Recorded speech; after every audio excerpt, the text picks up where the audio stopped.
اعوذ باللہ من الشیطان الرجیم بسم اللہ الرحمن الرحیم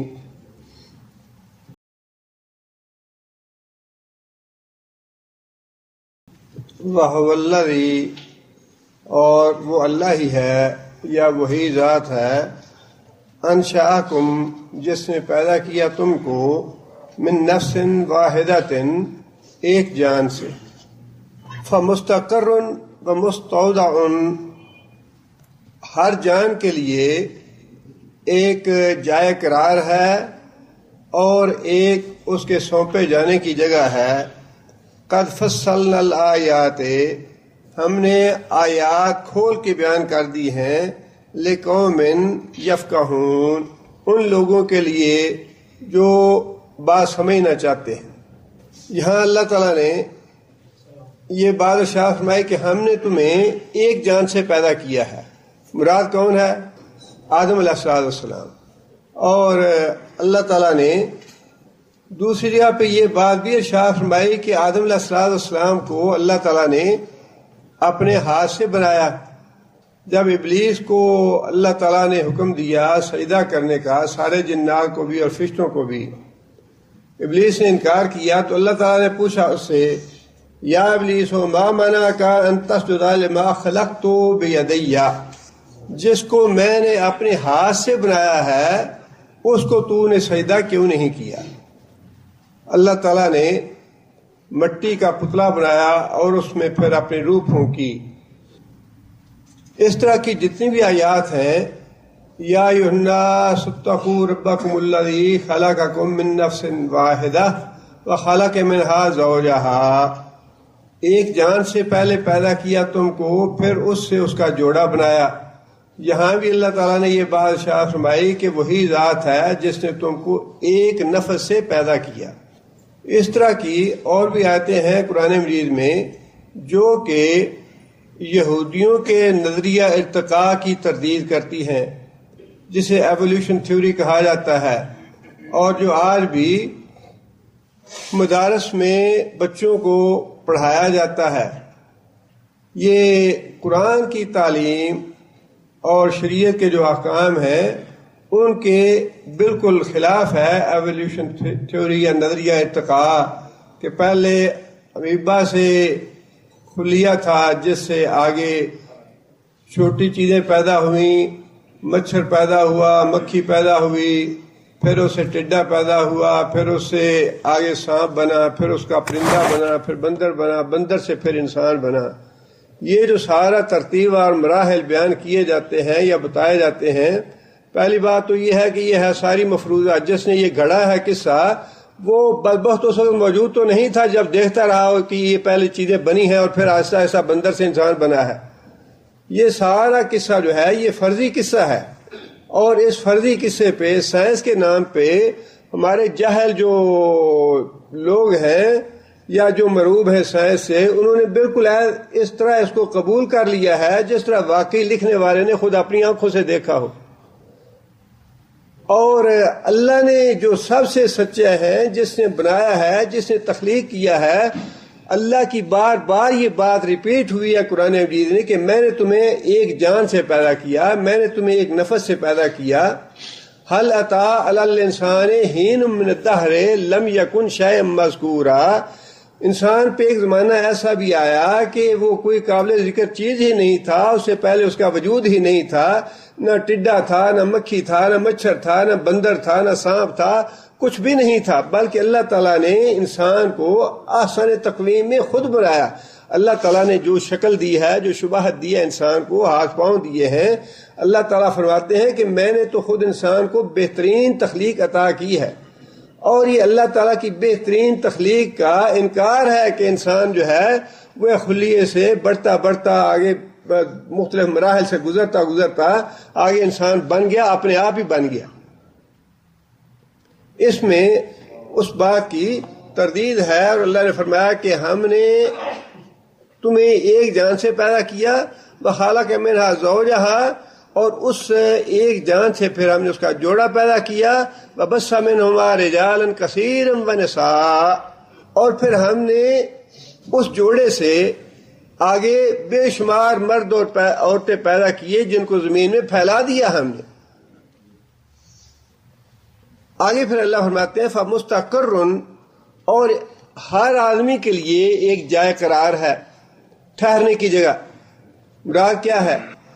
ویسے تو اس بارے میں مختلف مفسرین نے مختلف آراء لکھی ہیں، لیکن جو سب سے زیادہ دل کو قبول لگتی ہے اور قابل قبول لگتی ہے وہ یہ ہے کہ انسان کی جائے قرار اس دنیا میں آنے کے بعد یہ زمین ہے. جائے قرار ہے، خواہ وہ 50 سال 60 سال 100 سال جتنی بھی اس کی عمر ہے، اس کے لیے جائے قرار ہے زمین. اور پھر اس کے بعد اس کے لیے ایک مستودع ہے. مستودع کسے کہتے ہیں؟ مستودع وہ جگہ ہے جہاں پہ امانت کے طور پہ عارضی طور پہ کوئی چیز رکھی جائے جہاں سے پھر اس چیز کو واپس لیا جا سکے. مستودع وہ جگہ ہے جہاں پہ کسی چیز کو عارضی طور پہ امانت کے طور پہ رکھا جائے اور پھر اس کو وہاں سے اٹھا لیا جائے. اس مستودع کے لفظ میں ہی یہ بات واضح ہو جاتی ہے کہ اس سے مراد انسان کی قبر ہے زمین میں. اور اللہ تعالیٰ نے ہر ایک انسان، یہ اللہ تعالیٰ کی صفات جو ہے نا بار بار دیکھیے، ایک تو ہے اللہ تعالیٰ کا پہ ایمان لے آنا کہ اللہ تعالیٰ کی ذات میں ہے، دوسرا ہے اللہ تعالیٰ کی صفات پہ ایمان لانا. یہ دو مختلف چیزیں ہیں. اللہ کی ذات پہ ایمان لانے والے تو ساری دنیا ہی اللہ کی ذات پہ ایمان لاتی ہے کسی نہ کسی انداز سے، لیکن اللہ کی صفات پہ مسلمانوں میں سے بھی بہت سے ایمان نہیں لاتے. اللہ کی صفات پہ مسلمانوں میں سے بھی بہت سے لوگ ایمان نہیں لاتے. اور یہی وجہ ہے کہ قرآن کا کم از کم نصف سے زیادہ حصہ ایسا ہے جس میں کوئی بات کہنے کے بعد اللہ تعالیٰ کی صفات ضرور بیان ہوتی ہیں. هو العزیز الحکیم، هو الغفور الرحیم، هو العلیم الخبیر، علیم الخبیر، جاننے والا، خبردار، حکمت والا. یہ ساری اللہ کی صفات ہیں، بار بار یہ ریپیٹ ہوتی ہیں آیتوں کے بعد. اس کی وجہ یہ ہے کہ ان اللہ کی صفات پہ ایمان لانا ضروری ہے. اور یہاں جو اللہ نے فرمایا کہ ہر بندے کے جائے قرار بھی میں جانتا ہوں کہ کس آدمی نے زمین پہ کہاں کہاں قدم رکھنا ہے. پاکستان میں پیدا ہوگا، اس کے بعد سعودی عرب میں جائے گا، پھر ریاض میں رہے گا، کتنے سال ریاض میں رہے گا، واپس کب آئے گا، پاکستان میں کون سی جگہ جائے قرار ہوگی. اور پھر ایک آدمی کا نہیں، دنیا میں اربوں خربوں جتنے بھی انسان ہیں، اللہ فرماتے ہیں کہ ہر ایک کی جائے قرار میں نے پہلے سے بنا کے رکھی ہے. اور پھر اللہ یہ بھی فرماتے ہیں کہ ہر ایک کا مستودع بھی میں جانتا ہوں. اب یہیں سے جو منکرین آخرت ہیں، یہیں سے ان کو غلط فہمی لگتی ہے کہ جب ہم مر جائیں گے، مٹی میں چلے جائیں گے تو مٹی میں ختم ہو جائیں گے. اللہ فرماتے ہیں ختم کیسے ہو جاؤ گے؟ یہ تو مستودع ہے. مستودع زمین جو ہے یہ تمہیں ہضم کرنے والی نہیں ہے. وَقَالُوا، جب ہم مر جائیں گے، أَذْلَلْنَا فِي الْأَرْضِ، سورہ سجدہ کی آیت ہے کہ جب ہم مر جائیں گے تو ہم مٹی میں ختم ہو جائیں گے، رول مل جائیں گے. اللہ تعالیٰ نے اسی بات کی تردید فرمائی ہے کہ یہ جو تمہارا تصور ہے کہ جب ہم مر جائیں گے تو مٹی میں جائیں گے اور مٹی میں ختم ہو جائیں گے، اللہ فرماتے ہیں مٹی میں ختم نہیں ہونا، بلکہ ہر آدمی کا جو مستودع ہے میں اس کو جانتا ہوں کہ تمہاری جو میت ہے، تمہارا مردہ جسم جو ہے، اس زمین کے عارضی طور پہ امانت کے طور پہ میں نے حوالے کر کیا ہے، اور جب میں چاہوں گا اس زمین سے میں واپس لے لوں گا. یہ مستودع ہے، یہ آخری جگہ نہیں ہے تمہاری، اس میں تم رل مل کے ختم نہیں ہو جاؤ گے، بلکہ یہ تو مستودع ہے محفوظ کرنے کی جگہ عارضی طور پہ. اللہ تعالیٰ نے سورہ ہود میں بھی یہ بات ارشاد فرمائی، وَمَا مِن دَابَّةٍ فِي الْأَرْضِ إِلَّا عَلَى اللَّهِ رِزْقُهَا، اس زمین میں کوئی جانور ایسا نہیں، کوئی چوپایا ایسا نہیں جس کا رزق اللہ کے ذمہ نہ ہو. وَيَعْلَمُ مُسْتَقَرَّهَا، اور اللہ خوب جانتا ہے اس کی جائے قرار کو بھی، ہر جاندار کی جائے قرار کو جانتا ہے. انسانوں کا معاملہ نہیں ہے، جنوں کا معاملہ نہیں ہے، بلکہ جتنے بھی چرندے ہیں، پرندے ہیں، مویشی ہیں، پانی کی مخلوق ہے، ان میں سے ہر ایک کا جائے قرار اللہ جانتا ہے۔ اس نے پانی میں کتنے عرصہ رہنا ہے، ہوا میں کتنا عرصہ رہنا ہے، خشکی پہ کتنا عرصہ رہنا ہے، کہاں کہاں یہ رہے گا، کتنے لمحے رہے گا، کہاں اس کی موت آنی ہے، کہاں اس کی روح قبض کرنی ہے۔ یعلم مستقرہا، ہر چیز کی اللہ تعالیٰ جائے قرار جانتا ہے۔ ومستودعہا، اور پھر ہر جاندار کا مستودع بھی جانتا ہے کہ کس کو پانی کے سپرد کیا جائے گا، کس کو آگ کے سپرد کیا جائے گا، کس کو مٹی کے سپرد کیا جائے گا۔ جس کے بھی سپرد کیا جائے گا وہ اس کا مستودع ہوگا، عارضی طور پہ وہاں جائے گا، امانت کے طور پہ رہے گا وہاں پہ، اور جب ہم حکم دیں گے تو ہم اس کو واپس لے لیں گے مستودع سے۔ مستقرہا و مستودعہا، اللہ خوب جانتا ہے اس کی جائے قرار کو بھی اور اس کی مستودع کو بھی۔ کل فی کتاب مبین، اللہ تعالیٰ نے ہر چیز ایک واضح کتاب میں لکھ رکھی ہے۔ اللہ کے پاس موجود ہے ہر چیز، جتنے بھی انسان پیدا ہونے ہیں، جنات پیدا ہونے ہیں، اور بھی باقی جتنے جانور ہیں، چوپائے ہیں، پرندے ہیں، درندے ہیں، اللہ تعالیٰ نے ہر ایک کی جائے قرار، ایک ایک لمحے کی رپورٹ جو ہے اللہ کے پاس موجود ہے۔ اور پھر صرف لکھی ہوئی سے مراد یہی نہیں ہے کہ فی الواقع وہ کتاب ہے جو یادداشت کے لیے اللہ تعالیٰ نے رکھی ہوئی ہے، بلکہ بعض علماء نے لکھا ہے کتاب مبین سے مراد اللہ کا حافظہ ہے، کہ اللہ کے حافظے میں موجود ہیں یہ چیزیں۔ اللہ کو یاد دہانی کی ضرورت نہیں ہوگی، حوالے کی ضرورت نہیں ہوگی کہ فلاں فائل نکالو اور دیکھو کہ فلاں آدمی کا ریکارڈ کیسا ہے، کہاں مرا تھا یہ، فلاں آدمی کا ریکارڈ نکالو، یہ امریکہ میں مرا یا یورپ میں مرا یا ایشیا میں مرا، کہاں مرا تھا، اس کا مستودع کہاں تھا، ڈھونڈو تلاش کرو اس کو۔ اربوں خربوں انسان ہیں، اربوں خربوں جنات ہیں، فرشتے ہیں، وہ بھی مرنے والے ہیں، ان کا بھی جائے قرار ہے، ان کا بھی مستودع ہے۔ پرندوں کی بھی جائے قرار ہے، ان کا بھی مستودع ہے، درندوں کی بھی جائے قرار ہے، ان کا بھی مستودع ہے۔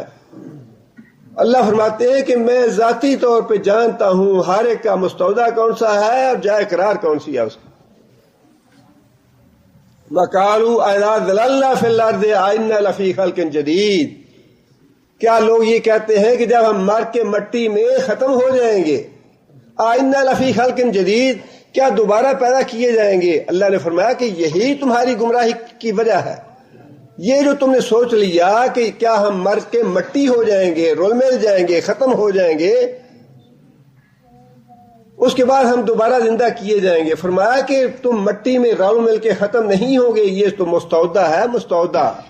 بار بار اللہ نے فرمایا کہ مستودعہا، تمہارے سونپے جانے کی جگہ عارضی طور پہ، امانت کے طور پر جو تمہاری جگہ ہوگی، خواہ وہ پانی ہوگا یا آگ ہوگی یا کسی جانور کا پیٹ ہوگا یا زمین ہوگی، اس کو میں جانتا ہوں، اور جب وہ میں امانت واپس لینا چاہوں گا مستودع انکار نہیں کرے گا، مستودع سے وہ چیز واپس آ جائے گی۔ مستودع کا معنی ہی یہ ہے کہ امانت کے طور پہ چیز رکھی ہوئی۔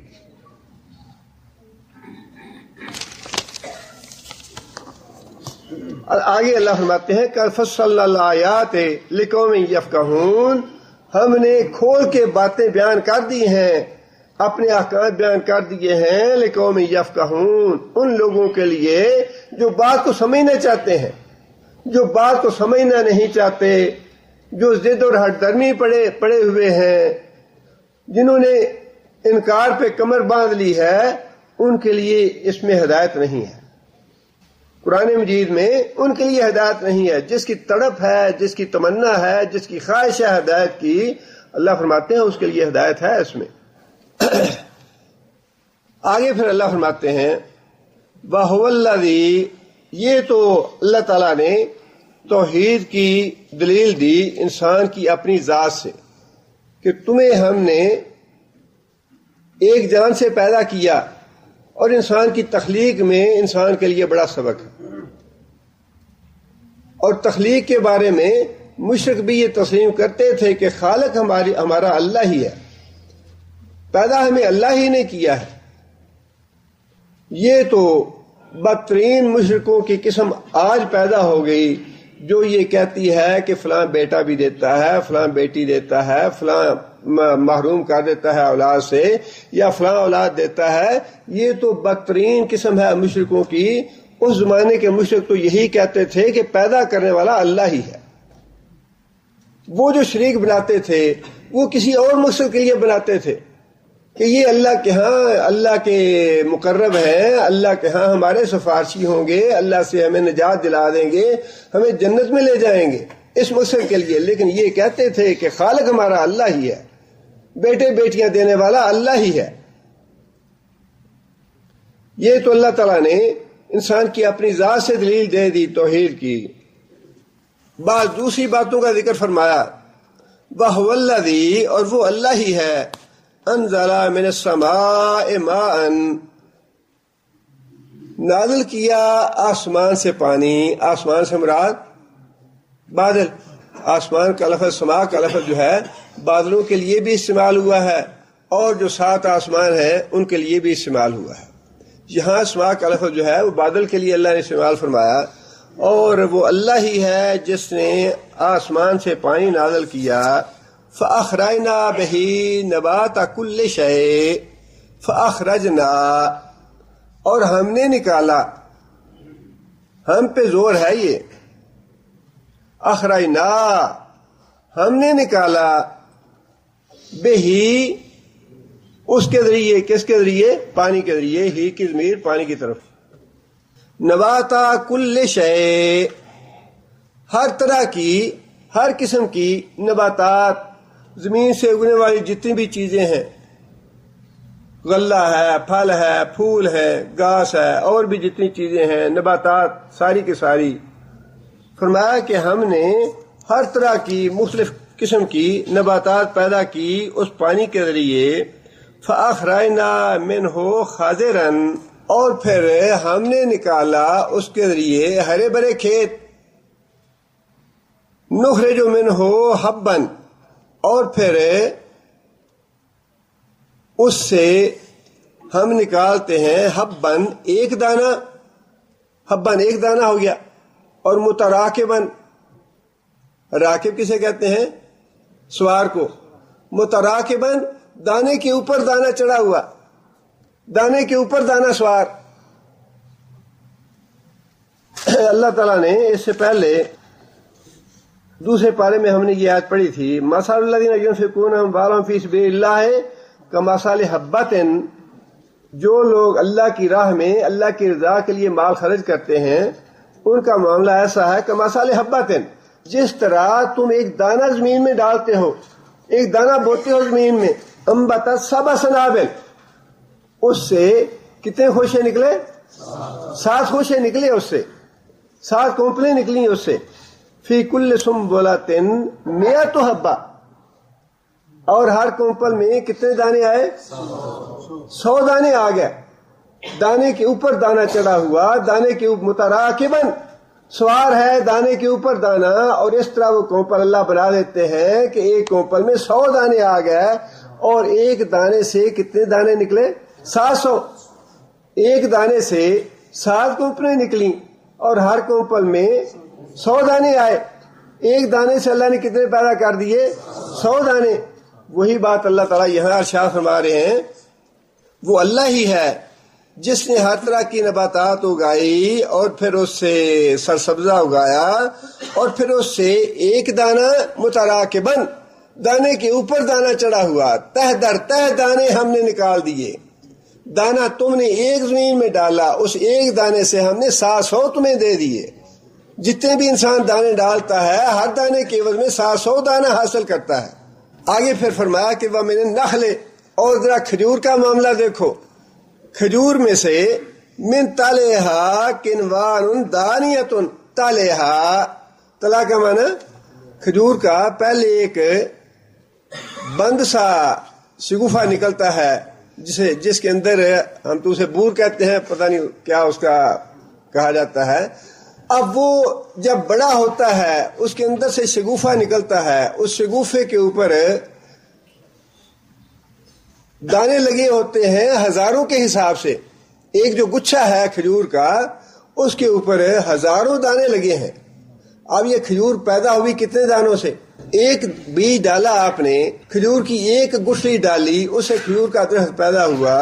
اب اس کھجور کے درخت پہ اللہ فرماتے ہیں ایک اس کا خوشہ نہیں بلکہ کئی خوشے لگتے ہیں، اور ایک خوشے کے بعد 100 نہیں 200 نہیں ہزاروں کے حساب سے دانے لگتے ہیں۔ اور پھر فرمایا کہ جب وہ کچا ہوتا ہے تو ذرا تھوڑا وہ ہلکا ہوتا ہے اور سیدھا ایسے ہوتا ہے، اور جب وہ ذرا پک جاتا ہے اس میں نمی آ جاتی ہے، میوہ بن جاتا ہے، اس کا بوجھ بڑھ جاتا ہے، بوجھ بڑھنے کی وجہ سے وہ جھک جاتا ہے۔ دانیتن، دانیہ کا معنی جھکا ہوا، وہ پک جاتا ہے تو جھک جاتا ہے، اتنا وزن ہو جاتا ہے اس کا۔ فرمایا کہ ایک دانے سے یہ ہے اللہ کی ذات جو فرماتی ہیں کہ اخرجنا، ہم نے نکالے، اور یہ چیلنج ہے ساری دنیا کے مشرکوں کے لیے کہ جن کی تم نظر نیاز دیتے ہو، جنہیں مشکل کشا اور حاجت روا کہتے ہو، ان میں سے کوئی تو دکھاؤ جو یہ کام کرے یا جس نے یہ کام کیا ہو۔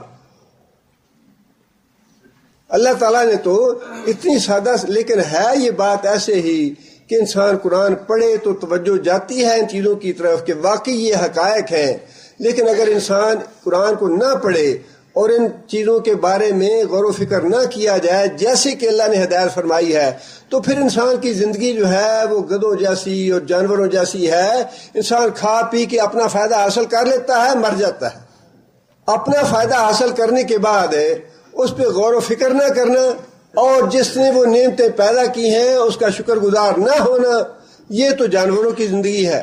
انسانوں کی زندگی یہ ہے، یا جو مطلوب ہے مسلمان کی زندگی، کہ وہ اللہ تعالیٰ کی نعمتوں کو حاصل بھی کرے اور ان نعمتوں کے بارے میں غور و فکر بھی کرے۔ غور و فکر کرنے کے بعد اللہ کی معرفت حاصل کرے، اللہ کی معرفت حاصل کرنے کے بعد اللہ کا شکر گزار بنے، اللہ کا اطاعت گزار بنے، یہ ہے مطلوب۔ اس لیے بار بار فرمایا کہ ہم نے کیا، ہم نے کیا، ہم نے کیا، ہمارے علاوہ کوئی اور نہیں کر سکتا۔ یہ فرمایا کہ کنوان دان، یا اس کے جو گوشے ہیں وہ جھک جاتے ہیں پکنے کے بعد۔ آگے فرمایا وَجَنَّاتٍ مِّنْ أَعْنَابٍ، اور پھر ہم نے باغات پیدا کیے آناب، انگوروں کے، وَالزَّيْتُونَ، اور زیتون کے، وَالرُّمَّانَ، اور انگوروں کے، انار کے، مشتبہن، مشتبہن ایک دوسرے سے مشابہ ملتے جلتے، وغیرہ متشابہن، اور پھر ایک دوسرے سے مختلف، ملتے جلتے کس اعتبار سے؟ بات موٹی سی ہے، کوئی بڑی فلسفے کی بات نہیں ہے، بدوؤں کے لیے ہے یہ بات۔ ملتے جلتے ایک طرح سے آم آتا ہے یمن سے بھی اسی شکل کا، پاکستان سے آیا اسی شکل کا، مصر سے آیا اسی شکل کا، ہندوستان سے آیا اسی شکل کا، ملتے جلتے ہو گیا۔ اور جب چیر کے کھایا تو ایک دوسرے سے اتنا مختلف کہ ایک آم جو ہے وہ کمرے میں پڑا ہے تو خوشبو باہر تک جا رہی ہے، دوسرا آم چیر کے کھایا تو ایسے جیسے شلجم کھا لیا، نہ اس میں خوشبو ہے نہ اس میں ذائقہ ہے، جس طرح کوئی ایسے عام سی چیز کھا لی ہے۔ ایک دوسرے سے مختلف بھی ہوتے ہیں پھل اور ایک دوسرے سے ملتے جلتے بھی ہیں۔ انار انڈیا سے بھی آ گیا، پاکستان سے بھی آ گیا، سعودی عرب سے بھی آ گیا، اور مصر سے بھی آ گیا، یمن سے بھی آ گیا، لیکن طائف سے جو انار آیا وہ ملتا جلتا تو سب کے ساتھ ہے، لیکن جب چیر کے دیکھا تو ذائقہ جو ہے وہ سب کا الگ الگ، کوئی کھٹا میٹھا ہے، کوئی صرف کھٹا ہے، کوئی بہت ہی شیریں اور میٹھا ہے۔ فرمایا کہ یہ کون بناتا ہے؟ مٹی وہی ہے، پانی وہی ہے، دانا وہی ہے، لیکن آگے جب وہ پیدا ہوتا ہے تو یہ جو ذکر اللہ نے فرمایا نا چند ایک پھلوں کا، اس کا مطلب یہ نہیں ہے کہ معاملہ صرف یہ چند پھلوں کا ہے۔ یہ پھل تو وہ ہیں جو عربوں میں معروف تھے، یہ پھل جن کا نام لیا اللہ نے، یہ تو وہ پھل ہیں جو عربوں میں معروف تھے، لیکن باقی سارے پھلوں کا معاملہ بھی ایسا ہی ہے کہ اگر تم غور کرو اس پہ تو اللہ تعالیٰ کی معجزہ اور اللہ تعالیٰ کی نشانی جو ہے ہر پھل میں موجود ہے۔ آم اللہ کا معجزہ ہے، انگور اللہ کا معجزہ ہے، انار اللہ کا معجزہ ہے، کھجور اللہ کا معجزہ ہے۔ کتنے معجزے اللہ نے دیے ہیں، تم کون کون سی نشانی مانگتے ہو اللہ سے؟ فَبِأَيِّ آلَاءِ رَبِّكُمَا تُكَذِّبَانِ، ہزاروں نشانیاں ہیں، تمہارے دائیں بھی ہیں بائیں بھی ہیں، روزانہ ہزاروں نشانیاں تم دیکھتے ہو، انہی نشانیوں سے فائدے حاصل کرتے ہو، انہی نشانیوں سے پیٹ بھرتے ہو، اس کے باوجود نشانیاں مانگتے ہو کہ جی ایمان لانے کے لیے نشانی چاہیے۔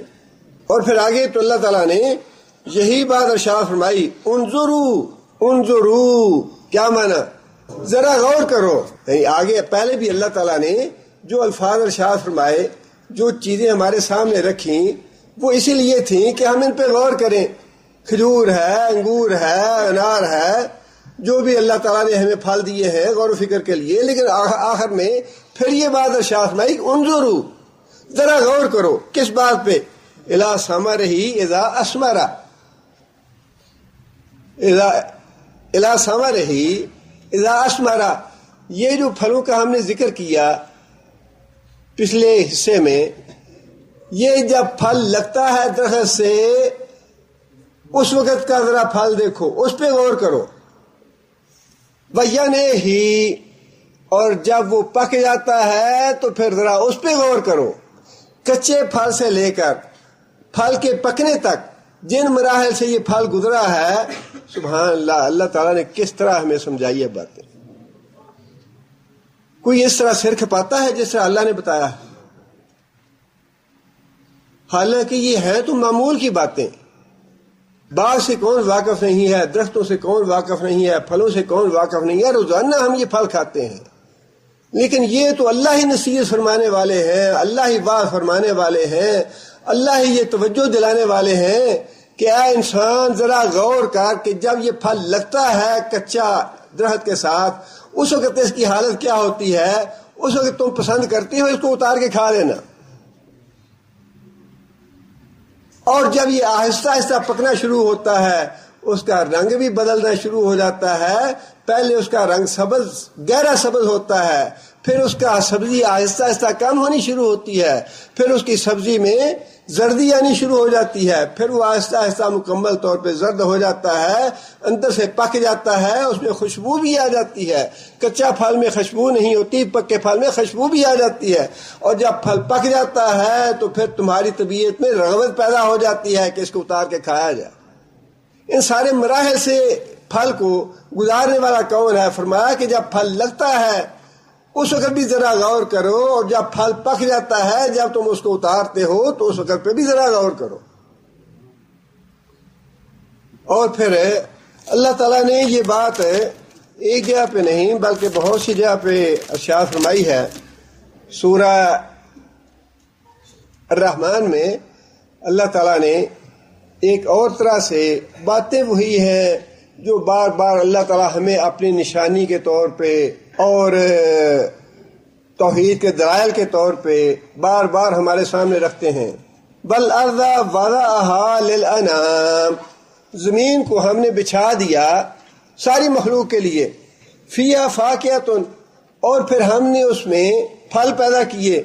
وَالنَّخْلُ ذَاتُ الْأَكْمَامِ، جس میں کھجوریں ہیں محفوظ کی گئی خوشے میں. وَالْحَبُّ ذُو الْعَصْفِ وَالرَّيْحَانُ، اور پھر غلے کے دانے ہیں، غلے کے دانے. وَالْعَصْفِ، اور غلے کے دانے کے اوپر کیا ہے؟ بوسہ ہے جو غلاف چڑھایا ہوا ہے ہم نے اس کے اوپر. ایک تو غلے کا دانہ ہو گیا، غلے سے مراد گندم بھی ہے، چاول بھی ہے، چنا بھی ہے، جو بھی ہے، یہ ہے غلہ. ان سارے غلے کے جو دانے ہیں ان کے اوپر غلاف چڑھایا ہوا ہے اس کے اصل جو غلہ ہے اس کی حفاظت کے لیے. چنے کے اوپر بھی غلاف ہے، اور جو کے اوپر بھی غلاف ہے، گندم کے اوپر بھی غلاف ہے. ہر غلے کا دانہ جو ہے اللہ تعالیٰ نے بڑی حکمت کے ساتھ اور بڑا خوبصورت اس کے اوپر غلاف چڑھایا ہوا ہے. اور جب انسان اس کو استعمال کرنا چاہتا ہے تو پہلے اس غلاف کو اتار دیتا ہے استعمال کرنے کے لیے، اور پھر وہ غلاف جو ہے وہ بیکار نہیں ہے، بلکہ یہ تو حکامات سے پوچھیں کہ یہ جو چھلکا ہے ان چیزوں کا، جو کا چھلکا ہے یا چنے کا چھلکا ہے یا گندم کا چھلکا ہے یا چاول کا چھلکا ہے، اس میں کتنی کتنی بیماریوں کا علاج ہے. اور پھر اپنے جانوروں کے لیے اس کو استعمال کرتے ہو تم. یہی بات اللہ تعالیٰ نے سورہ عبس میں ارشاد فرمائی، فَلْيَنْظُرِ الْإِنسَانُ إِلَىٰ طَعَامِهِ. یہ جو کھانا ہم روز کھاتے ہیں نا، یہ دیکھیں کھانا 50 سال 60 سال انسان کھاتا رہے، 70 سال کھاتا رہے، انسان کو یہ عقل نہیں آئے گی کہ میں اپنے کھانے پہ غور کروں. وہ عقل تبھی آئے گی جب اللہ کا حکم آئے گا کہ فَلْيَنْظُرِ الْإِنسَانُ إِلَىٰ طَعَامِهِ. انسان کو چاہیے، انسان پہ واجب ہے، انسان پہ فرض ہے اپنے کھانے پہ غور کرے. إِلَىٰ طَعَامِهِ. کیسی اللہ تعالیٰ نے چھوٹی چھوٹی باتیں ہمارے سامنے رکھی ہیں اپنے توحید کے دلائل کے لیے. فرمایا کہ اَنَّا صَبَبْنَا الْمَاءَ صَبًّا. ہم نے پانی گرایا آسمانوں سے، پانی گرانا. ثم شققنا الارض شقا. پھر ہم نے بیج کو نکالنے کے لیے زمین کو پھاڑا. فانبتنا فیہا حبا. اور پھر ہم نے اس سے دانہ باہر نکالا. وعنبا وقضبا. اور انگور اس سے نکالے. وزیتون ونخلا. اور اس سے زیتون بھی نکالا اور کھجوریں بھی نکالی. وحدائق غلبا. اور بہت ہی گھنے باغات پیدا کیے. متاع لکم ولانعامکم. متاع لکم، تم خود بھی یہ چیزیں کھاتے ہو، اپنے جانوروں کو بھی کھلاتے ہو. یہ جو غلہ اللہ نے پیدا کیا اس میں تمہاری بھی خوراک ہے اور تمہارے جانوروں کی بھی خوراک ہے. بار بار اللہ تعالیٰ ان چیزوں کے بارے میں حکم فرماتے ہیں کہ فَلْيَنْظُرِ الْإِنسَانُ. انسان کو غور کرنا چاہیے ان چیزوں پہ. محض قرآن مجید کو پڑھ کے گزر نہ جائیں آیتوں سے، ان پہ غور کرنا چاہیے. چھوٹی چھوٹی باتیں ہیں، بار بار اللہ فرماتے ہیں انظروا، اے انسان ذرا غور کرو. اِلیٰ ثَمَرِهِ اِذَا أَثْمَرَ. جب یہ پھل لگتا ہے درخت کے ساتھ، کچا ہوتا ہے، اس وقت اس کی کیا کیفیت ہوتی ہے. وَيَنْعِهِ. اور جب پک جاتا ہے تو پھر یہ کیسا ہوتا ہے. إِنَّ فِي ذَلِكُمْ لَآيَاتٍ لِقَوْمٍ يُؤْمِنُونَ.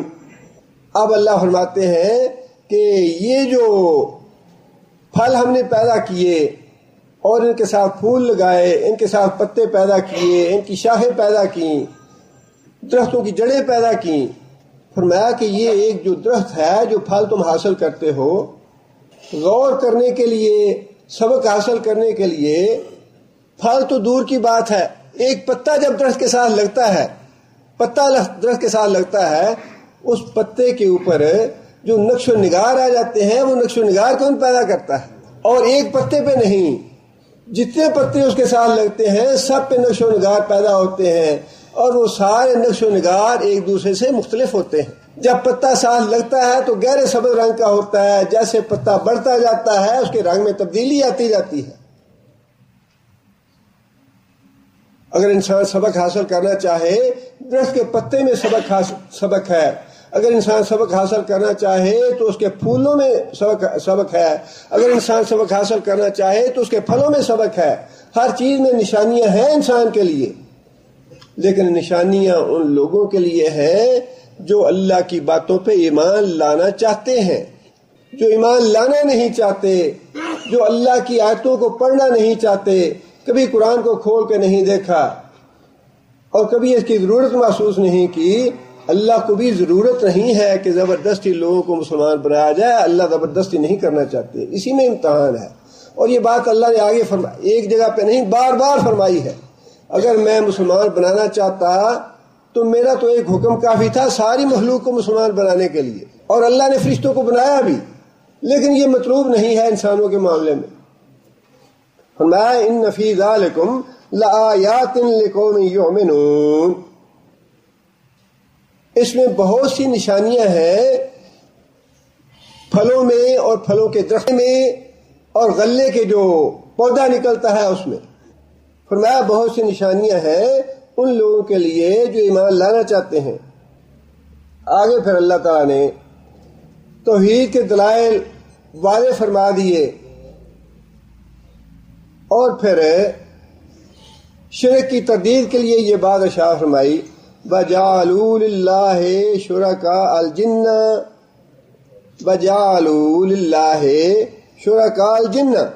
اس کے باوجود لوگ جنوں کو اللہ کا شریک ٹھہراتے ہیں. کس کے باوجود؟ یہ ساری باتیں دیکھنے کے باوجود، یہ سارے موضوع اپنی آنکھوں کے سامنے پانے کے باوجود روزانہ کھانا کھاتے ہیں، روزانہ یہ پھل کھاتے ہیں، روزانہ یہ چیزیں کھاتے ہیں. اور ویسے بھی سوچنے کی بات یہ ہے انسان کی زندگی کے لیے جو ضروری چیز ہے وہ کیا ہے؟ روٹی اور پانی. روٹی اور پانی جو ہے اس سے انسان زندہ رہ سکتا ہے. روٹی اور پانی جو ضروریات زندگی میں سے ہیں، انہیں چھوڑ کے اتنے اقسام کی اور اتنے انواع کی نعمتیں پیدا کرنے کا مقصد کیا ہے؟ پیٹ بھرنے کے لیے تو گندم کی روٹی اور پانی کافی تھا. من اور سلوہ آ جاتا بنی اسرائیل کی طرح تو وہ کافی تھا. لیکن اس ضرورت زندگی کے علاوہ اللہ نے انواع و اقسام کی جو اتنی نعمتیں پیدا کر دی انسان کے لیے، اس کا مقصد کیا تھا؟ یہ جو پھل اللہ نے پیدا کیے یہ ضروریات زندگی میں سے نہیں ہیں، یہ تو اللہ کی اضافی نعمتیں ہیں کہ ٹھیک ہے تم یہ بھی استعمال کرو، لیکن ان کو پیدا کرنے کا مقصد ہی یہ تھا کہ ضروریات زندگی جو ہے وہ تمہاری پوری ہو سکتی تھیں اس کے علاوہ بھی. لیکن ہم نے یہ نعمتیں تمہیں اس لیے دی ہیں کہ تم یہ نعمتیں پا کے ان پہ غور و فکر کرو اور اللہ کا شکر ادا کرو، اللہ کی اطاعت کرو اور اللہ تعالیٰ کو راضی رکھو. یہ تھا مقصد ان نعمتوں کا. اس لیے اللہ نے فرمایا کہ بجائے اس کے کہ لوگ ان نعمتوں سے سبق حاصل کرتے اور اللہ کی معرفت حاصل کرتے، اللہ کی توحید پہ ان کا ایمان پکا ہو جاتا، لوگوں نے کیا کیا؟ جعلوا للہ شرکاء الجن، جنوں کو اللہ کا شریک ٹھہرانا شروع کر دیا. بعض جگہ پہ اللہ نے جنوں کو لکھا ہے، بعض جگہ پہ انسانوں کو لکھا ہے، بعض جگہ شیطانوں کو لکھا ہے. ساری باتیں ہیں، شیطان جن ہے، شیطان انسان ہے، کوئی نیک لوگ بھی ہیں، نیک جن بھی ہوں گے جن کو لوگوں نے اللہ کا شریک ٹھہرا لیا. اور نبی صلی اللہ علیہ وسلم سے پہلے زمانہ جہالت میں مشرک لوگ جب کہیں سفر کرتے تھے، کسی وادی سے یا جنگل سے گزرتے تھے، تو اونچی آواز سے یہ کلمہ پکارتے تھے کہ اے اس وادی کے جن، مالک جن، اے اس جنگل کے مالک جن، ہم تمہاری پناہ طلب کرتے ہیں ہر طرح کے شر سے. اس طرح سے پناہ مانگتے تھے جنوں کی. اس طرف اللہ تعالیٰ نے اشارہ فرمایا.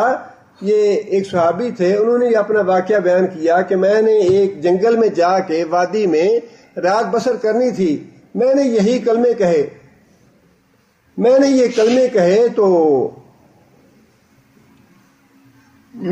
جب مجھے اس کے بعد میں سو گیا.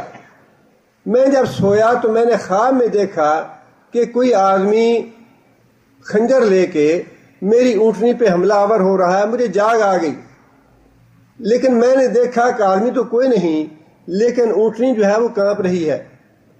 دوسری دفعہ ایسا ہوا، تیسری دفعہ ایسا ہوا، چوتھی دفعہ وہ کہتے ہیں کہ میں جب اٹھا خواب دیکھ کے تو میں نے دیکھا کہ ایک آدمی ہے، اس نے دوسرے آدمی کو پکڑا ہوا ہے جس کے ہاتھ میں خنجر ہے، جو میری اونٹنی پہ حملہ آور ہونا چاہتا ہے.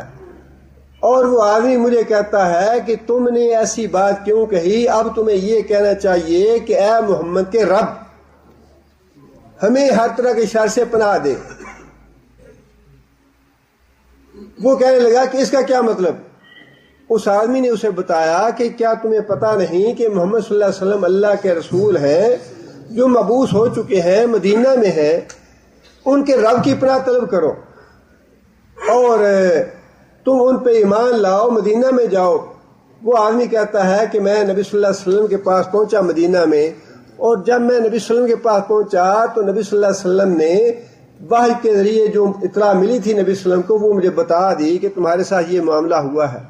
اور مجھے اس بات کا یقین آ گیا کہ واقعی محمد صلی اللہ علیہ وسلم اللہ کے نبی ہیں اور میں نبی صلی اللہ علیہ وسلم پہ ایمان لے آیا.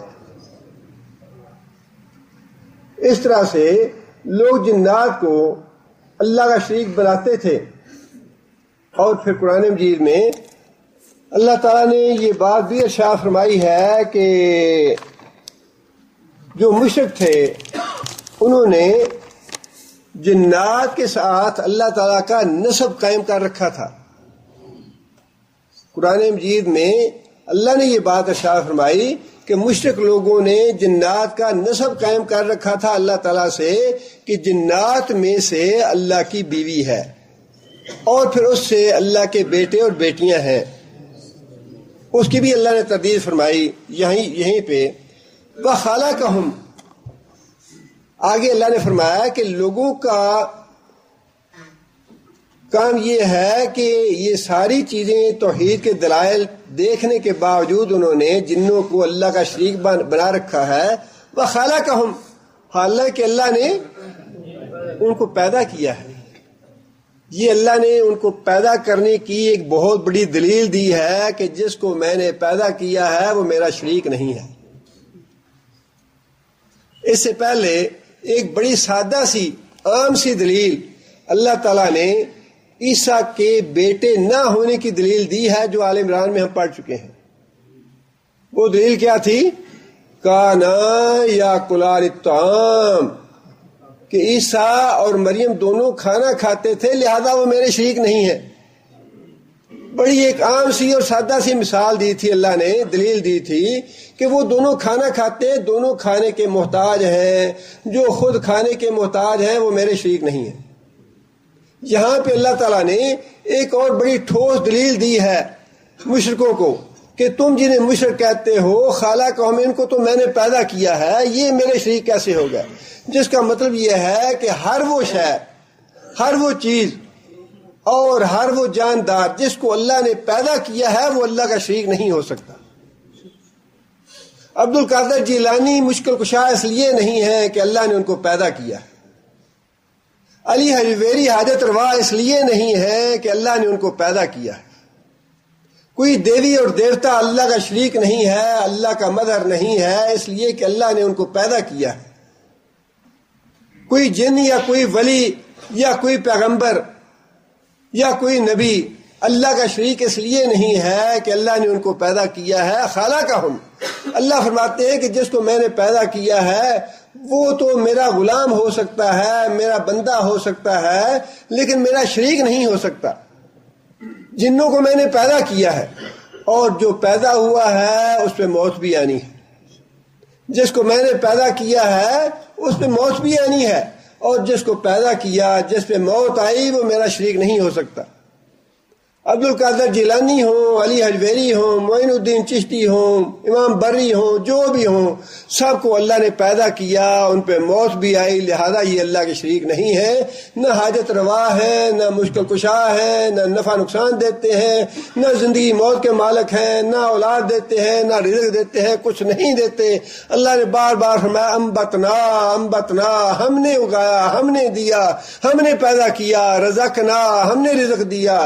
انفقوا مما رزقناکم، خرچ کرو جو رزق ہم نے تم کو دیا، ہم نے دیا. بار بار اللہ تعالیٰ نے یہی فرمایا کہ اس کے ہمارے علاوہ کوئی اور دینے والا نہیں ہے. وَجَعَلُوا لِلَّهِ شُرَكَاءَ الْجِنِّ. لوگوں کا حال یہ ہے کہ انہوں نے جنوں کو شریک بنا رکھا ہے. وَخَلَقَهُمْ. حالانکہ اللہ نے تو ان کو پیدا کیا، وہ تو اللہ کی مخلوق ہیں. وَخَلَقُوا لَهُ بَنِينَ وَبَنَاتٍ. اور مشرکوں کا حال یہ ہے کہ انہوں نے گھڑ رکھے ہیں بیٹے اور بیٹیاں اللہ کی. مشرکین عرب جو تھے وہ فرشتوں کو اللہ کی بیٹیاں کہتے تھے. عیسائیوں نے بھی اللہ کا بیٹا قرار دیا اور یہودیوں نے بھی اللہ کا بیٹا قرار دیا، اور دیوے دیوتیاں والے جو ہیں وہ بھی ان کو اللہ کا بیٹے اور بیٹیاں قرار دیتے ہیں. فرمایا کہ بغیر علم کے، علم سے مراد یہ بات بڑی اہم ہے جو اللہ نے ایسی آیات ارشاد فرمانے کے بعد اللہ نے فرمائی نا بغیر علم. یہ بڑی اہم بات ہے. اللہ کے نزدیک علم کون سا ہے؟ شریعت میں علم وحی صرف علم ہے بس. اب جو آج لوگوں نے بنا لیا جی آدمی علم حاصل کر رہا ہے، کالج میں یونیورسٹی میں زکوٰۃ دے سکتے ہیں، اسے اپنی زکوٰتیں برباد نہ کریں، اپنے عبادت کو خراب نہ کریں. جو علم دنیا کا حاصل کرتا ہے دنیا کمانے کے لیے وہ علم نہیں ہے. اللہ کے نزدیک شریعت میں علم نام ہے علم وحی کا. قرآن اور حدیث کا نام ہے علم. اس کے علاوہ جو بھی کوئی علم سیکھتا ہے وہ ٹیکنالوجی ہے، فن ہے، وہ علم نہیں ہے، اس کو علم مت کہیں. عالم صرف وہ ہے جو قرآن حدیث پڑھا ہے، باقی جاہل ہے سارے.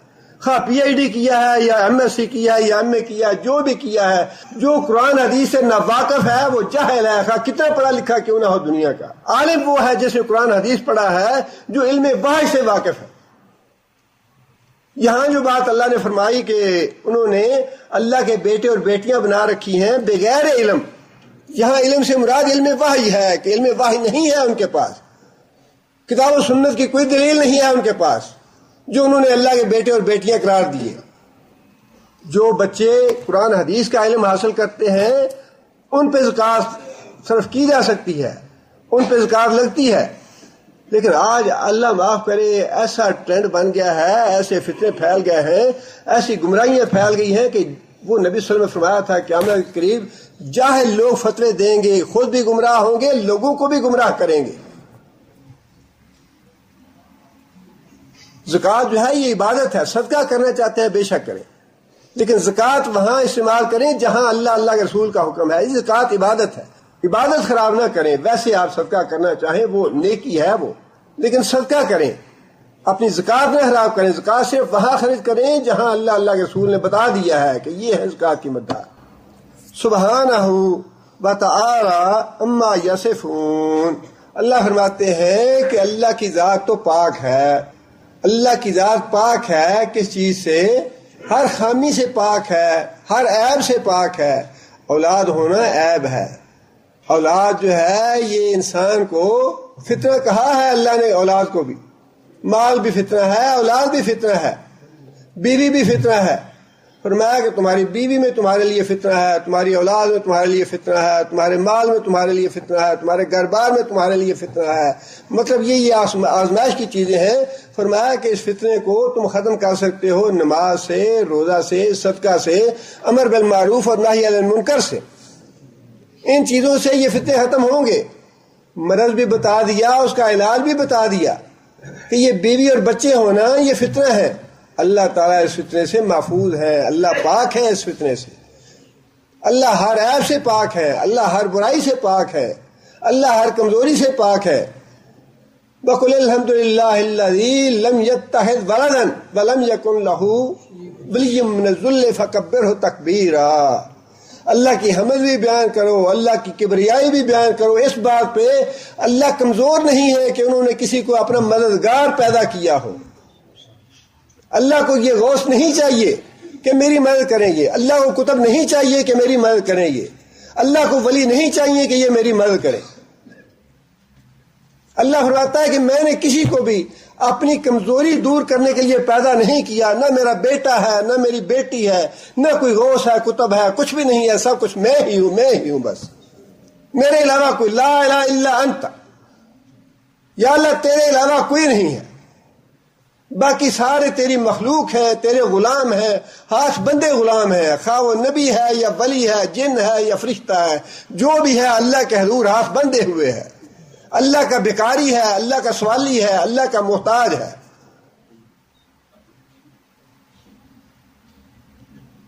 فرمایا سبحانہ، اور یہ اتنا کلمہ برکت والا ہے، اتنا خیر کا کلمہ ہے سبحان اللہ کہنا، اللہ کی ذات خوش ہو جاتی ہے اس سے۔ فرمایا کہ سبحان اللہ اور والحمدللہ ایک دفعہ کہا جائے، زمین و آسمان کے درمیان جتنی زمین ہے، جتنی فضا ہے، نیکیوں سے بھر جاتی ہے۔ زمین و آسمان کے درمیان جتنی جگہ ہے نیکیوں سے بھر جاتی ہے ایک دفعہ سبحان اللہ والحمدللہ کہنے سے۔ اتنا اللہ خوش ہوتے ہیں اپنی توحید بیان کرنے پر۔ سبحان اللہ اور الحمدللہ، سبحان اللہ اللہ کی توحید کا کلمہ ہے، الحمدللہ اللہ کا شکر ادا کرنے کا کلمہ ہے۔ فرمایا وتعالی عما یصفون، اور اللہ کی ذات بہت بلند ہے، تعالی اونچا ہے اللہ تعالیٰ اس بات سے، یصفون جو یہ باتیں تصنیف کرتے ہیں، جو باتیں گھڑتے ہیں، جو باتیں بناتے ہیں، ان سے اللہ کی ذات بہت اونچی ہے۔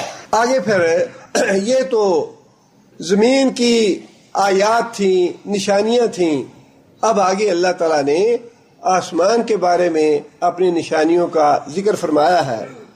بدیع السماوات، خالق کا معنی پیدا کرنا، بدیع کا معنی جی ایجاد کرنا، بدیع کا معنی ایسی چیز بنانا جس سے پہلے ایسی چیز موجود نہ ہو، خالق کا معنی ایسی چیز جس سے پہلے کوئی ماڈل موجود ہو، اس کو دیکھ کے بنایا جائے تو وہ تخلیق ہے، اور جس سے پہلے کوئی ماڈل موجود نہ ہو، انسان ایجاد کرے نئی چیز، وہ ہے بدی.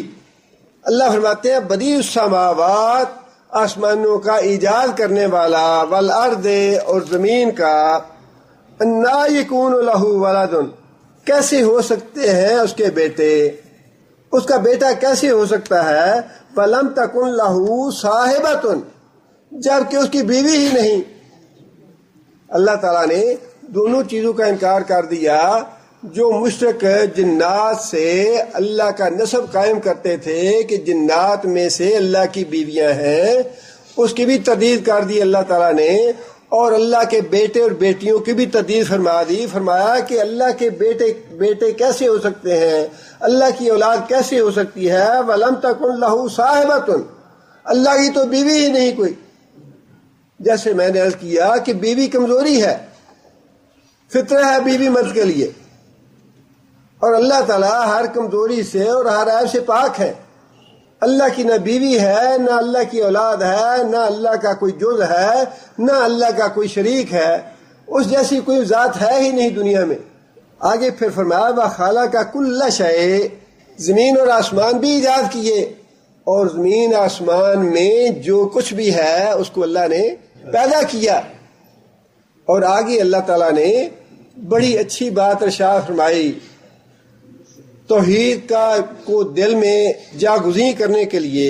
وَهُوَ بِكُلِّ شَيْءٍ عَلِيمٌ، بِكُلِّ شَيْءٍ، پہلے فرمایا کل شیء، ہر چیز کو پیدا کیا اس نے.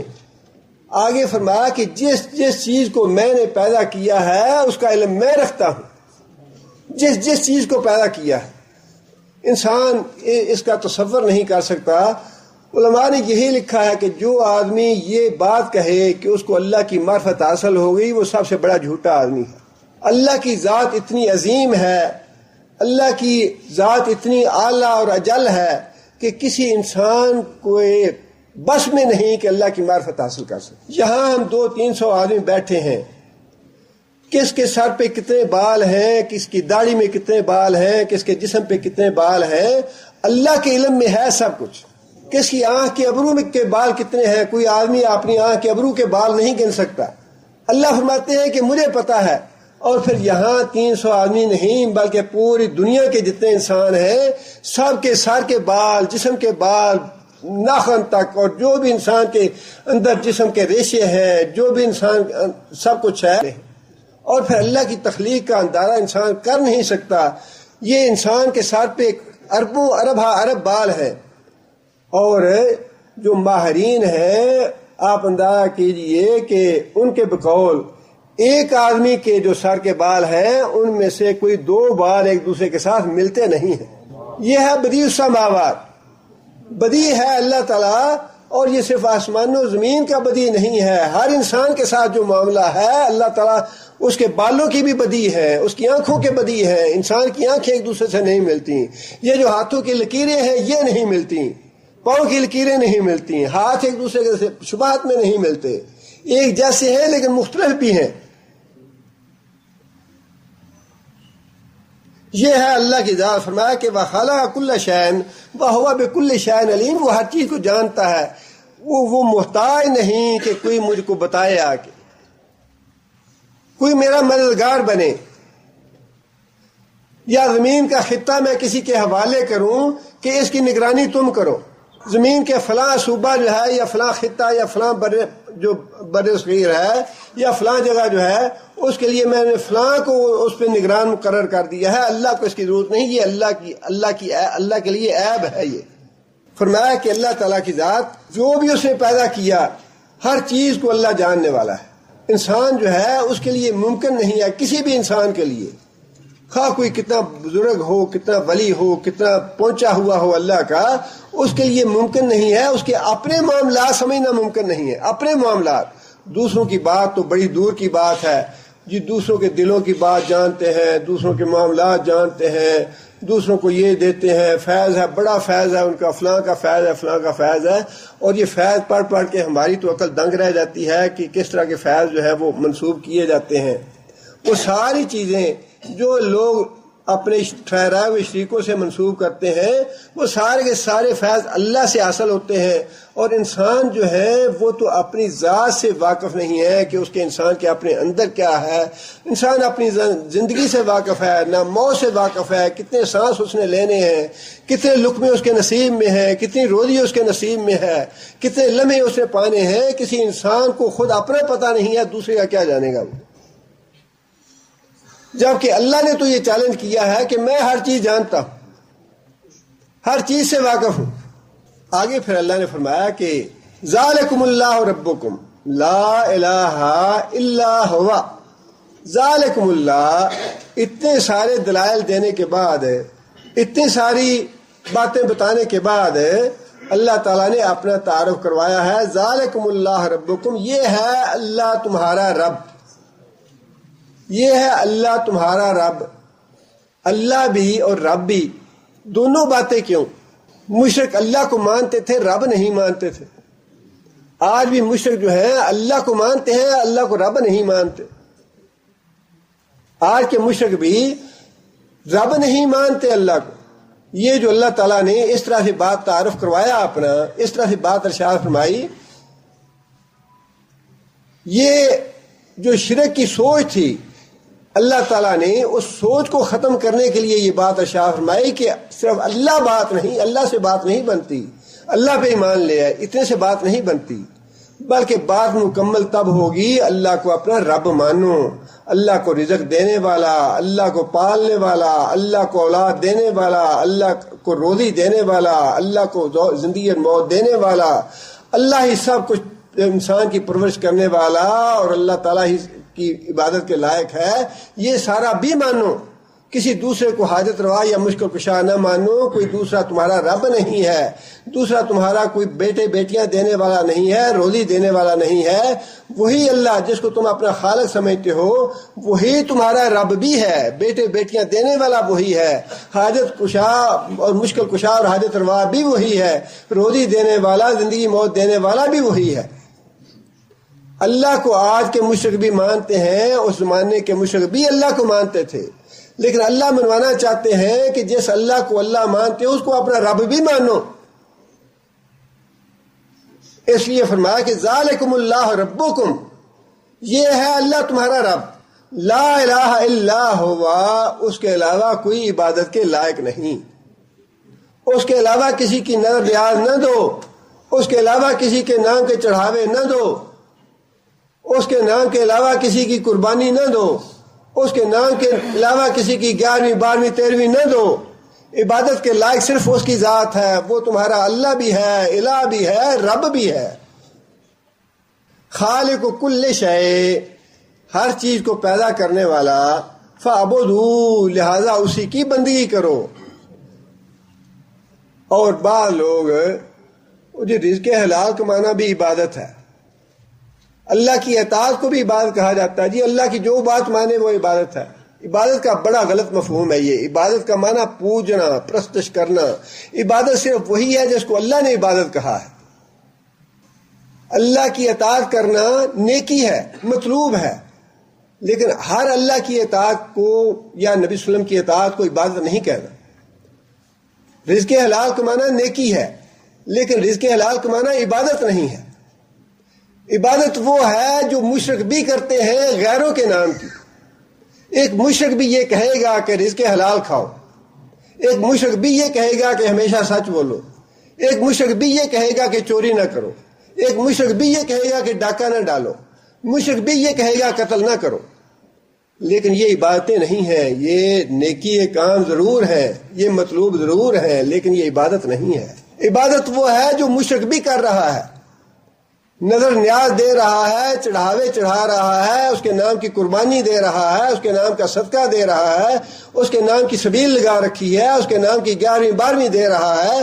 یہ ہے عبادت والے کام۔ فرق کریں عبادت میں اور نیکی میں۔ یہ جو بار بار اللہ تعالیٰ نے ذکر فرمایا ہے، فَعْبُدُوا، بندگی اللہ ہی کرو، بندگی اللہ ہی کرو، یہ اس لیے نہیں کہ سارے نیکی کام بندگی ہیں، نیکی کام ضرور ہے وہ، اور وہ بھی مطلوب ہے، لیکن عبادت میں اور نیکی میں فرق کریں کہ عبادت کیا ہے اور نیکی کیا ہے۔ ہر نیکی عبادت نہیں ہے۔ عبادت بلا شبہ نیکی ہے، لیکن ہر نیکی عبادت نہیں ہے. فَاعْبُدُوا، بندگی صرف اللہ ہی کرو. وَهُوَ عَلَىٰ كُلِّ شَيْءٍ وَكِیلٌ، اور اس کی ذات ہر چیز پہ وکیل ہے، کفیل ہے، کارساز ہے. وکیل اس کو کہتے ہیں جس کے سپرد آپ اپنے کام کر کے خود بے فکر ہو جائیں. جس کے سپرد اپنے کام کر کے آپ بے فکر ہو جائیں کہ ہاں جی ہم نے وکیل بنا لیا. اللہ فرماتے ہیں کہ اپنے سارے کام جو ہے سارے کے سارے کرنے والا میں ہوں، میرے علاوہ کوئی نہیں کام کرنے والا. الی اللہ ترجع الامور، سارے کے سارے کام اللہ کی طرف پلٹائے جاتے ہیں. اللہ نے قبول کرنا ہے، اللہ نے رد کرنا ہے، اللہ نے دینا ہے، اللہ نے روکنا ہے. جو بھی معاملہ ہے وہ اللہ کے اختیار کا ہے. الی اللہ ترجع الامور، لہذا وہی انسان فلاح پانے والا ہے اور کامیاب ہونے والا ہے جو اپنے سارے معاملات اللہ کے سپرد کرے. 11ویں والے کے، 11ویں والے کے، 13ویں والے کے، 14ویں والے کے سپرد نہ کرے. کسی جن کے پاس سے نہ وکیل بنائے، اسے کسی ولی کو نہ بنائے، کسی نبی کو نہ بنائے، کسی بھی دوسرے کو نہ بنائے سوائے اللہ کے. فرمایا وکیل اللہ ہے، اللہ کے سپرد کرو اپنے کام. تمہارے سارے کام اللہ نے کرنے ہیں. جو اللہ کو اپنا وکیل بنا لے گا، اللہ کے سپرد اپنے کام کر لے گا، وہی نجات پانے والا ہے. اور جو دوسروں کو وکیل بنائے گا، اپنے معاملات دوسروں کے سپرد کرے گا، ناکام اور نامراد ہوگا، دنیا میں بھی اور آخرت میں بھی. آگے پھر یہ بات ارشاد فرمائی، لا تدرکہ الابصار. لا تدرکہ الابصار، ادراک کا معنی درک کا معنی پانا کسی چیز کو. لا تدرکہ الابصار، ابصار کا واحد کیا ہے؟ بصر ہے واحد. بصر کا معنی آنکھ.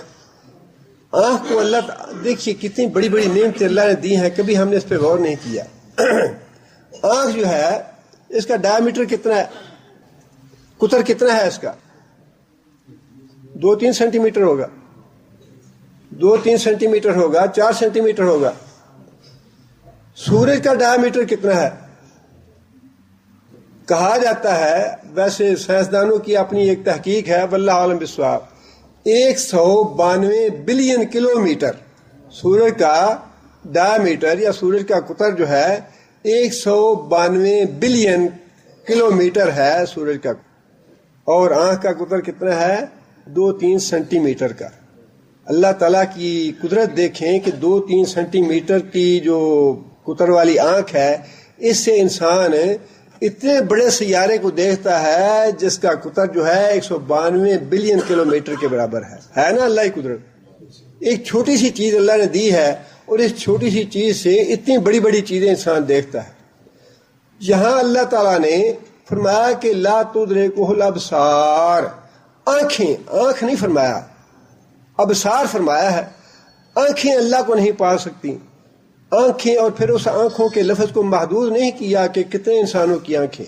فرمایا کہ جس دن سے انسان پیدا ہونا شروع ہوا اس دن سے لے کر قیامت تک جتنے بھی انسان ہیں سب کی آنکھیں اکٹھی کر لو. جتنے جن ہیں ان کی آنکھیں اکٹھی کر لو. جتنے فرشتے ہیں ان کی آنکھیں اکٹھی کر لو. جتنے نبی اور ولی ہیں ان کی آنکھیں اکٹھی کر لو. اور اس کے علاوہ بھی جتنی آنکھیں ہو سکتی ہیں ساری اکٹھی کر لو. ان آنکھوں میں اتنی قوت نہیں آئے گی کہ وہ اللہ کو دیکھ سکیں. ان آنکھوں میں اتنی قوت نہیں آئے گی کہ وہ اللہ کو دیکھ سکیں. ساری دنیا کی، اگلی بھی پچھلی بھی، قیامت تک آنے والے لوگوں کی آنکھیں، جنوں کی آنکھیں، فرشتوں کی آنکھیں، ساری کی ساری ابصار، ساری آنکھیں مل جائیں تب بھی اللہ کو نہیں دیکھنے کی طاقت نہیں ہے. پیغمبر نے کہا تھا رب ارنی، یا اللہ میں دیکھنا چاہتا ہوں. اللہ نے کیا فرمایا؟ لن ترانی، یہ ممکن نہیں ہے نبی کہ تو مجھے دیکھ سکے اس دنیا میں ان کھلی آنکھوں کے ساتھ. اور پھر اللہ تعالیٰ نے بتا بھی دیا کہ واقعی انسان کی آنکھ نہیں بلکہ ساری آنکھیں مل بھی جائیں تو اللہ تعالیٰ کو دیکھ نہیں سکتی. لا تدرکہ الابصار. اور البتہ نبی صلی اللہ علیہ وسلم کے بارے میں بھی حضرت عائشہ رضی اللہ تعالیٰ عنہ نے یہ بات ارشاد فرمائی ہے کہ 3 باتیں ایسی ہیں جو آدمی یہ اس کا دعویٰ کرے وہ جھوٹا ہے۔ حضرت عائشہ نے فرمایا 3 باتوں کا اگر کوئی آدمی دعویٰ کرتا ہے تو وہ جھوٹا ہے۔ ایک یہ بات، اگر کوئی یہ کہے کہ رسول اکرم صلی اللہ علیہ وسلم نے معراج پہ اللہ کو دیکھا تھا تو وہ جھوٹا ہے۔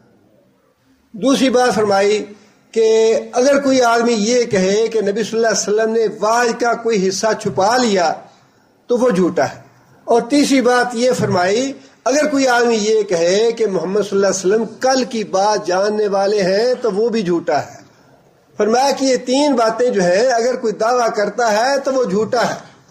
نہ تو نبی صلی اللہ علیہ وسلم نے اللہ کو دیکھا ہے، نہ نبی صلی اللہ علیہ وسلم نے وحی کا کوئی حصہ چھپایا ہے۔ وما هو علی الغیب بضنین، اللہ کا نبی جو ہے وہ وحی کو چھپانے والا نہیں ہے۔ اور پھر نبی صلی اللہ علیہ وسلم بھی یہ نہیں جانتے کہ کل کو کیا ہونے والا ہے۔ یہ الگ بات ہے کہ ہمارے جو بزرگ ہیں یا ہمارے اولیاء جو ہیں لوح محفوظ پہ نظر ڈال کے دیکھ لیتے ہیں کہ کیا ہونے والا ہے۔ ہمارے ولی جو ہیں وہ تو لوح محفوظ تک کو جانتے ہیں، لیکن حضرت عائشہ فرماتی ہیں کہ جو آدمی یہ کہے کہ محمد صلی اللہ علیہ وسلم کل کی بات جانتے ہیں وہ بھی جھوٹا ہے۔ اس لیے لیکن آخرت میں اہل ایمان کو زیارت ہوگی نبی صلی اللہ علیہ وسلم کی، لیکن اس کے بارے میں بھی اللہ تعالیٰ کی زیارت ہوگی۔ اس کے بارے میں بھی علماء نے وضاحت کی ہے کہ اللہ تعالیٰ کی ذات جو ہے اتنی لطیف ہے کہ انسان ذات کا احاطہ نہیں کر سکے گا، ایک نور ہوگا جس کی انسان کو زیارت ہوگی۔ فرمایا کہ جنتی لوگ جب جنت میں چلے جائیں گے تو اللہ تعالیٰ ان سے پوچھیں گے کہ کیا تم خوش ہو؟ اب جنتی لوگ کہیں گے کہ ہاں یا اللہ، ہم خوش کیوں نہیں ہوں گے؟ جہنم سے بچا لیا اور جنت کی نعمتوں سے سرفراز فرما دیا، اس سے بڑی ہمیں اور کیا بات چاہیے؟ اللہ فرمائیں گے کہ میں اس سے بھی تمہیں بڑی نعمت دیتا ہوں، اور نور کے جو پردے اللہ کے درمیان اور اہل جنت کے درمیان ہوں گے وہ پردے ہٹا دیے جائیں گے اور جنتی لوگ اللہ تعالیٰ کی زیارت کریں گے۔ اور نبی صلی اللہ علیہ وسلم فرمایا کہ تم بلا شبہ اللہ تعالیٰ کی اس طرح زیارت کرو گے جس طرح تم 14ویں کے چاند کو دیکھتے۔ اس لیے دنیا میں، اور ویسے قرآن مجید میں بھی یہ بات اللہ نے ارشاد فرمائی، وجوہ یومئذ ناظرہ الی ربہا ناظرہ، کچھ چہرے اس دن تر و تازہ ہوں گے، الی ربہا ناظرہ، اور اپنے رب کو دیکھ رہے ہوں گے۔ اس آیت سے بھی یہ بات ثابت ہوتی ہے کہ قیامت کے دن اہل جنت کو اللہ کی زیارت ہوگی، اور نبی صلی اللہ علیہ وسلم کی حدیث سے بھی یہ بات ثابت ہے کہ قیامت کے دن اللہ تعالیٰ کی زیارت ہوگی۔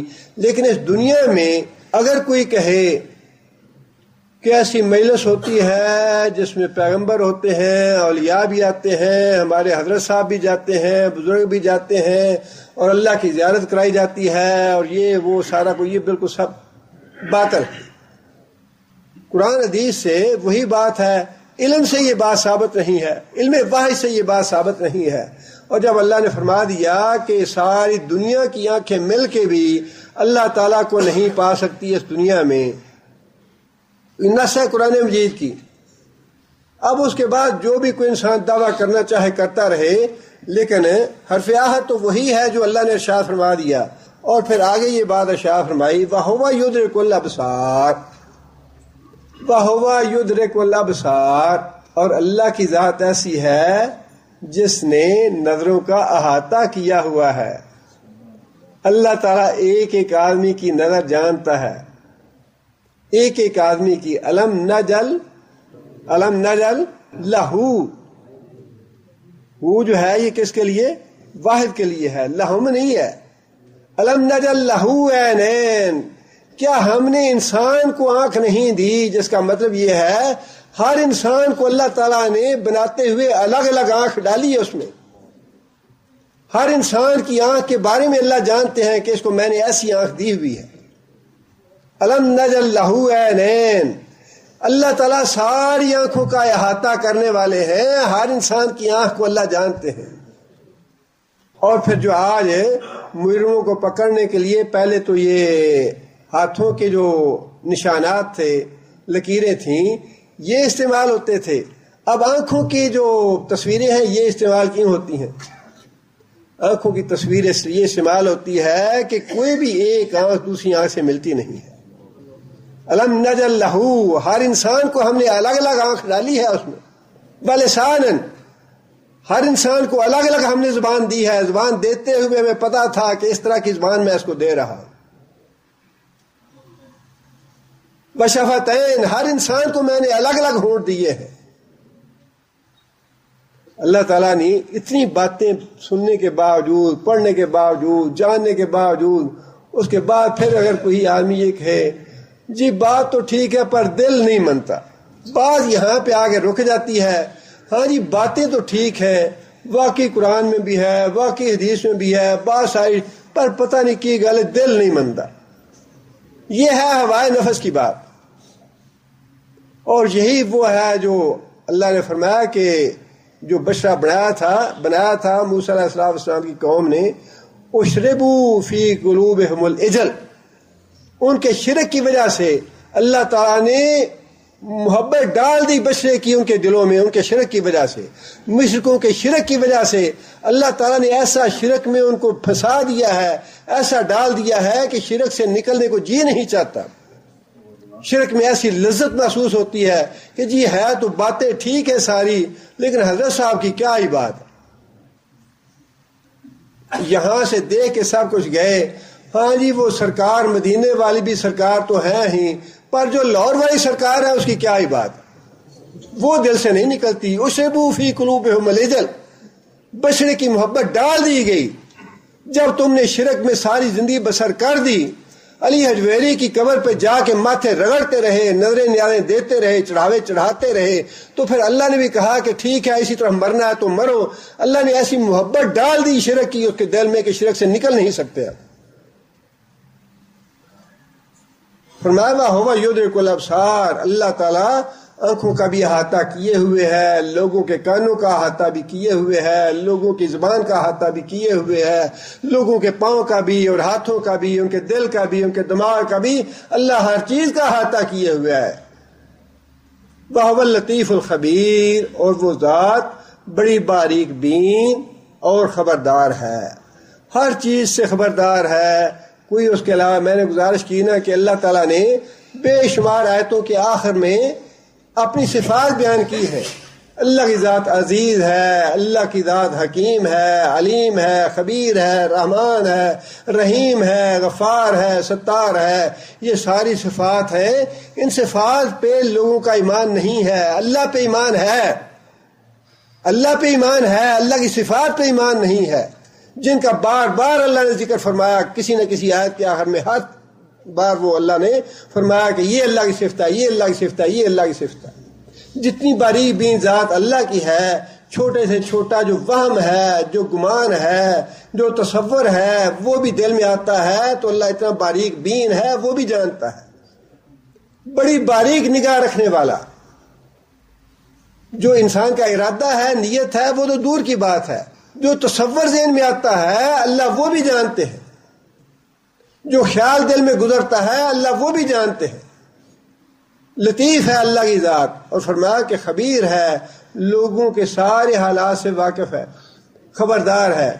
ہر انسان کے جتنے بھی ذاتی حالات ہیں، جو گزر چکے، جو آنے والے ہیں، جو موجود ہیں، اور اس کے علاوہ بھی جتنی مخلوق ہے، فرشتے کروڑ ارب ارب کی تعداد میں ہیں، ان کے حالات سے واقف ہیں، جنات ہیں، جتنی بھی مخلوق ہے، اللہ تعالیٰ ساری مخلوق کے حالات سے باخبر ہیں۔ اس کے مقابلے میں کوئی ایسا نہیں ہے جس میں یہ صفات پائی جاتی۔ توحید کو اللہ نے اتنا پکا کرنے کی تاکید فرمائی ہے، بار بار اسی بات پہ زور دیا ہے کہ لوگوں کا عقیدہ توحید صحیح ہو جائے، لیکن شیطان نے بھی پورا زور اسی بات پہ لگایا ہے کہ اسی راہ سے گمراہ کرنا ہے لوگوں کو، اور لوگوں کی اکثریت گمراہ ہے توحید کے معاملے میں، لوگوں کی اکثریت توحید کے معاملے میں گمراہ ہے۔ شیطان، اللہ نے خود فرمایا کہ شیطان نے اپنی بات سچ کر دکھائی، اکثریت کو گمراہ کر دیا توحید کے معاملے میں، اکثریت کا ایمان برباد کر دیا۔ اس لیے اعمال کے ساتھ ساتھ ضروری چیز یہ ہے کہ انسان کا عقیدہ جو ہے، توحید کا عقیدہ، یہ خالص ہونا چاہیے، کھرا ہونا چاہیے۔ باقی جو اعمال ہیں ان میں انسان توبہ استغفار کرے، اور اللہ تعالیٰ معاف فرمانے والے ہیں، ان سے کہیں زیادہ فکر کرنے کی ضرورت ہے انسان کو اپنے ایمان۔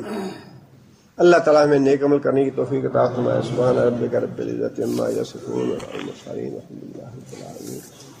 یہ ایک بھائی نے اعلان کے لیے پیپر بھیجا ہے، آؤ قرآن سیکھیں، آن لائن اسکائپ کے ذریعہ سے درس نظامی کی تعلیم بھی ہے، ناظرہ، تلاوت یا لفظ بلفظ۔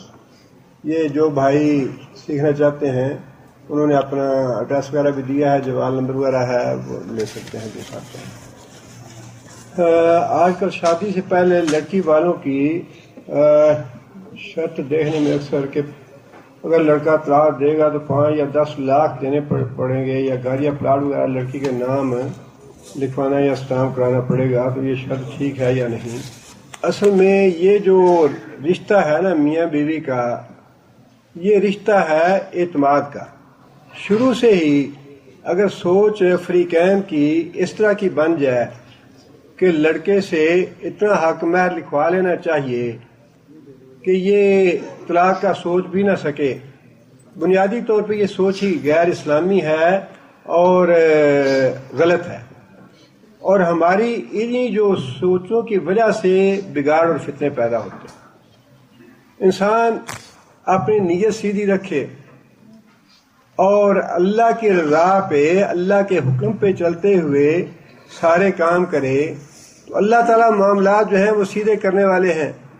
لیکن اگر شروع سے ہی انسان اس طرح کی سوچ بنا لے گا تو اس کے نتیجے میں معاملات جو ہیں وہ خود بخود بگڑتے چلے جاتے ہیں۔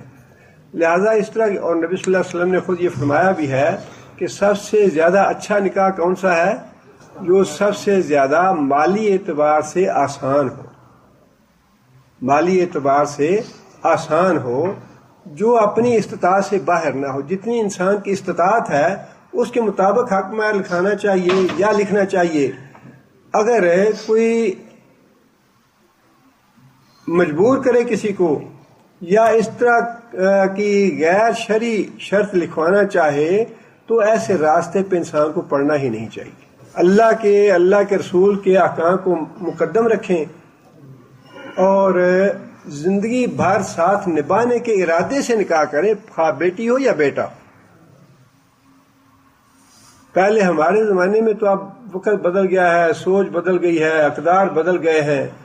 ہمارے زمانے میں تو یہ کہتے تھے کہ بیٹی اب جس گھر میں تم جا رہی ہو اس گھر سے تمہارا جنازہ اٹھنا چاہیے۔ یہ تصور ہی نہیں تھا کہ اتنا حق مہر لکھاؤ جی یہ طلاق نہ دے، یہ تصور ہی نہیں تھا۔ اور وہ سمجھتے تھے کہ جس گھر میں بیٹی چلی گئی یہ اب اس گھر کی امانت ہے، اسی گھر میں رہنا ہے اس نے۔